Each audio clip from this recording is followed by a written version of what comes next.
Hi there and welcome to JLB Track tutorials. Nonconformances. JLB Track is used to record all nonconformances.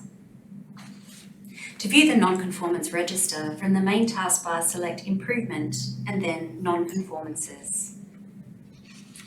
Nonconformances will appear in black if upcoming, green if scheduled within a month, and red if overdue. Whoever identifies a nonconformance should immediately raise a new nonconformance by selecting New in the top right-hand corner of the nonconformance screen. A new nonconformance report will appear. For simplicity, however, today we'll be looking at an existing record. Enter a title for the nonconformance. Describe the nonconformance and assign an owner. Close the nonconformance, saving when prompted. Several other fields may be used if enabled through Configurations Custom Fields. The title of the fields may be tailored as required, and they can also be made free text or drop-down fields. On a regular basis, the management representative or other nominated manager opens the newly raised conformances from the Conformances report screen by selecting each nonconformance in turn. The owner, who's responsible for the issue, origin and department, are selected using the drop-down fields. The owner may be emailed to alert him or her of the nonconformance. Otherwise, they'll be alerted when they next open JLB Track and it appears in his or her My Dashboard. The client and supplier are then selected if relevant using the drop-down fields. If the supplier or client's name is not available, the management representative can add it through configuration. The tailored titles may then be completed, if relevant, using the drop-down fields or free text. When action is taken, the owner adds it to Action Taken, and the date is selected from the Date Action Taken drop-down field.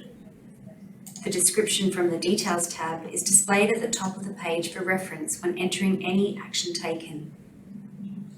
A target date may then be added using the drop-down field. If at any stage a manager with appropriate security access believes the nonconformance is very significant or identifies a trend, he or she may raise it as a corrective action request so that the root cause of the problem can be thoroughly investigated. All nonconformance information will automatically be populated in the new corrective action request. You'll be prompted with a notification to convert the NCR into the respective corrective action request. Select Convert NCR to Corrective Action Request, then follow the prompts to navigate to the newly created corrective action request. The corrective action request number will also appear in the Action Taken field of the nonconformance. Converting a nonconformance to a corrective action request will also update the Action Taken field and corrective action request field in the nonconformance, providing reference to the corrective action request created. The Raise by Advised tick box should be selected when any action has been taken and if the person who raised the nonconformance has been advised of the outcome. Any associated documents may be linked to the nonconformance by selecting the Links tab on the top toolbar. Select Add Linked Document. The following pop-up will appear. Fill in the title and copy and paste the file path into the document link. The manager who's been given the security access may then close the nonconformance when he or she is satisfied with the action taken. This is achieved by selecting Date Closed using the drop-down field.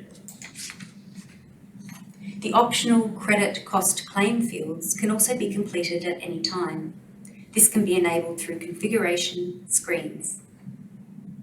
At any time, the occasions when and why the nonconformance was reviewed can be viewed by users who have security access by selecting Review on the top toolbar, and a summary window will appear. This concludes our tutorial today on nonconformances.